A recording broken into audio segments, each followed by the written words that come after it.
What was the organization that you used to form and execute this tremendous Stop Iran rally, not just in New York, but with these satellite rallies around North America and now even the UK? Yeah, so we had to find a name for this assemblage, and we called it the Jewish Rapid Response Coalition because it seemed to emphasize the very thing that the Jewish umbrella structure just has great difficulty doing. They have to have a meeting, they have to have consensus, they have to do this, they have to do that.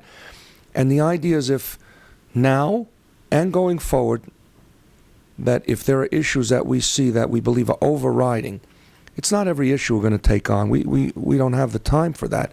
But issues that are dangerous or transformative, we want to be able to respond in a very vigorous and prompt manner. So we call it Jewish Rapid Response Coalition.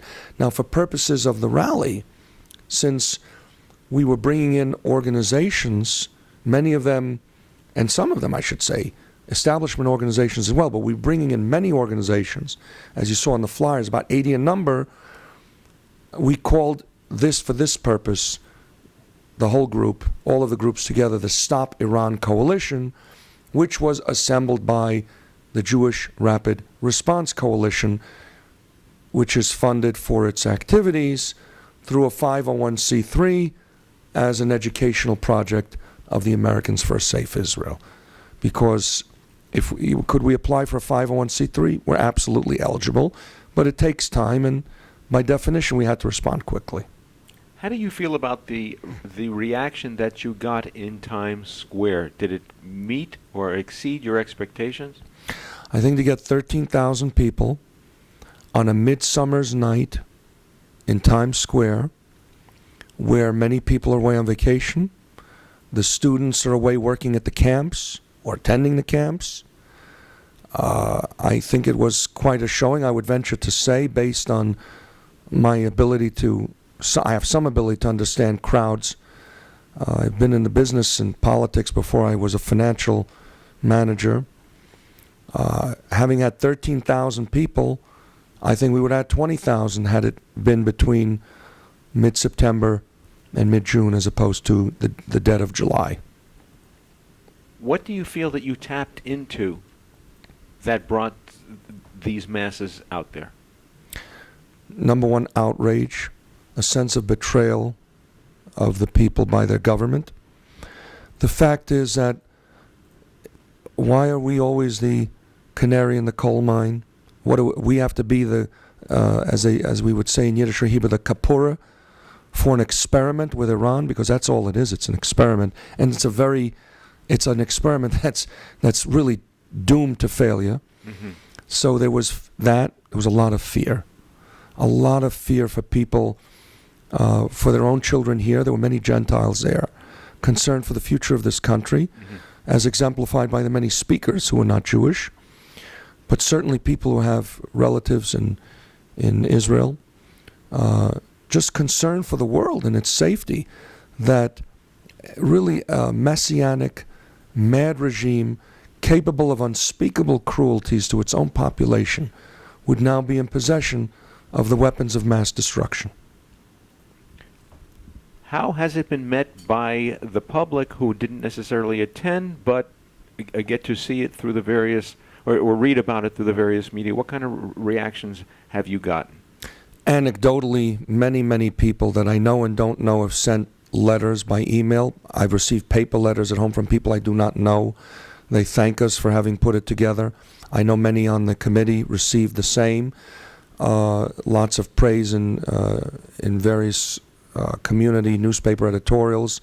Lots of publicity. Sometimes, let's face it, newspapers not only print all the news that's fit to print, but they also use emphasis kind of as an editorial policy. And you could see that the rally achieved a lot of coverage and photographs of our point of view and our pressing of Senator Schumer in particular, who should be and is at the epicenter of this struggle. Would you like to talk about the dilemma that that Chuck Schumer and the pro-Israel supporters who need someone like Schumer in the Senate, in Congress as a leader are facing?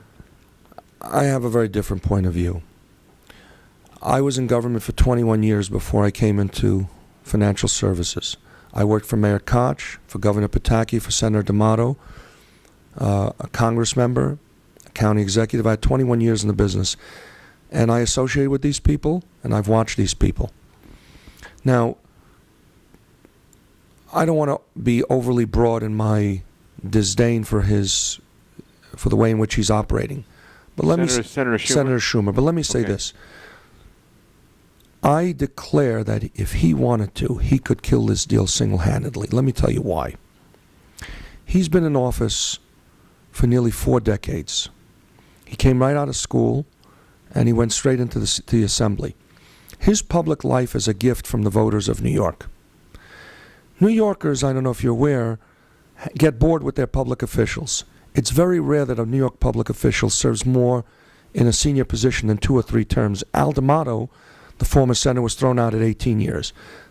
Schumer has his 18th year in the coming election. Now, this is the first time in 40 years, if you will, the bloom is off the rose. People see that he's operating, he's double-dealing. He's not studying this deal. Every one of us on the committee read this deal in 2 hours flat. As a high school student, you could read it with a reasonable degree of comprehension. He's studying how he can convince the public that he's protecting Israel, that he's protecting America, that he's doing the right thing, and at the same time ensuring that he won't incur the wrath of the White House. The irony of this is, if he conducted himself instead as a Senator Henry Jackson, as a Pat Moynihan, as an Ed Koch, and he went on the floor of the Senate and spoke the truth, which I'm telling you he knows to be the truth, because Chuck Schumer is nobody's fool. He knows that what I'm saying to you is the truth. And that truth is that he would go on the floor and he would say, Mr. President, I've been in public life for 40 years. I've been a senator for now 17 years. I've read this, and I understand it. It is bad for America. It allows Iran to maintain all its infrastructure. They can go to a bomb in under 60 days at the end of it. It involves sites where Iran gives us the soil samples of their choosing. They have 24 days to deny inspections with some arbitration panel, and on and on. I can't support it. It's bad for the United States. We can get a better deal, and if not, we'd have to do what America has to do in exigencies. That's why we have a Defense Department. But it's a bad deal. I can't support it, and I want my colleagues to join me in putting it down. If he were to oppose the administration, given that, isn't he slated to assume the role of Senate Minority? I'm telling you that the American people would make it impossible for the Democratic Party to deny him the leadership after a lame duck president disappears in 12 months at the time after the 2016 election, when there will be a new president. And that's when the party caucuses to determine its leadership. Do you think if the American people, who overwhelmingly are against this deal, will arise and see that kind of a heroic presentation, you believe that they will allow the Democratic Party to prohibit him from getting his leadership? They will go into perdition. The Democratic Party will overnight become a minority party. It will be disastrous for them. They wouldn't dare. There are certain seminal times in history. If he gave that kind of an address, not the phony address that he's planning to give, because he is planning, I'm telling you, to vote against this, and to say I can't support it, and to say everyone should vote their conscience, and so on and so on. Since when are leaders of legislative bodies allowed or programmed to tell their members to vote their conscience? Their job is to round up the votes. And if he would round up the votes, he would be a national hero. And he could be the first Jewish president. But if he plays this game, not only will he grudgingly get that leadership, but he will cause the defeat of many Democrats and make them a smaller party than they are at the moment. But he has a choice. He can be a Senator Jackson, an Ed Koch. He can be Patrick Moynihan. And he will inspire the United States the way Churchill inspired Britain. Or he could be the party hack that he's been to date until this time. And but you aren't just asking for him to agree to vote to override the bill. What more would you like from him? because his vote is far more as a presumptive leader than that of a Blumenthal or a Cory Booker or anybody else. His is the vote and the intonation of the presumptive leader of the Democrats in the United States Senate. If he were to take that risk, he would be a national hero, but more important, he'd be doing what's right. Because to say he's against it, while cynically making sure that this president, with this horrible agreement, it's not an agreement, but as Admiral Lyons said, these are the terms of surrender for the United States to an Islamist, fascist government determined to dominate at a minimum that region of the world and eventually to attack the United States. United States, Israel, any other countries in the region? Saudi Arabia? Probably Saudi Arabia's target number one.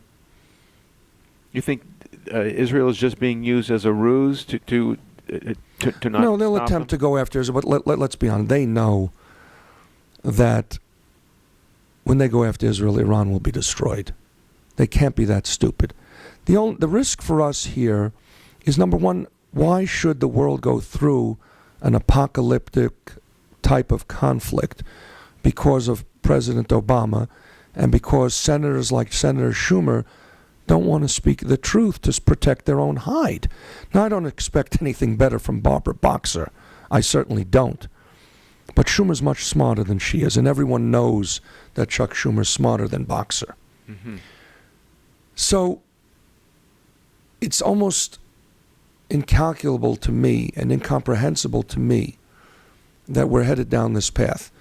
Iran, as Bernard Lewis has often opined, might see an Armageddon, being messianic as they are, as an inducement rather than a deterrent to undertake the type of actions that they've been propounding that they will do. Meaning an apocalyptic war? Yes. You think maybe that's part of Obama's agenda, that he can have Iran take care of Israel for him? No, I wouldn't ascribe that to him. No, I'm not with the birthers. I'm not with Obama's a Muslim. But let's speak honestly about this. He has a father who influenced him, who was an anti-colonialist and was a Muslim. He certainly has a great deal of sympathy for Islam, which today, unfortunately, is mostly a very defective civilization, unable to come to terms with the modern world, a place in which Muslims who are moderate are iconoclasts and charlatans in the eyes of the true believers who propound what the Ayatollahs propound and so forth. But I don't ascribe this type of motivation to him. What he has, certainly, in the very least, is exactly what Michael Oren said, a romanticism for the helpless, poor Israeli, whom my mother, the Holocaust survivor, when we were kids, said, we have to send packages, they don't have enough to eat, and they don't have clothes to buy. He romanticizes the poor, helpless Israelis who must rely on their relatives in America and France to send them packages, care packages, and the kibbutznik with the funny hat of the 1960s. Israel's now an independent, strong country, can take care of itself.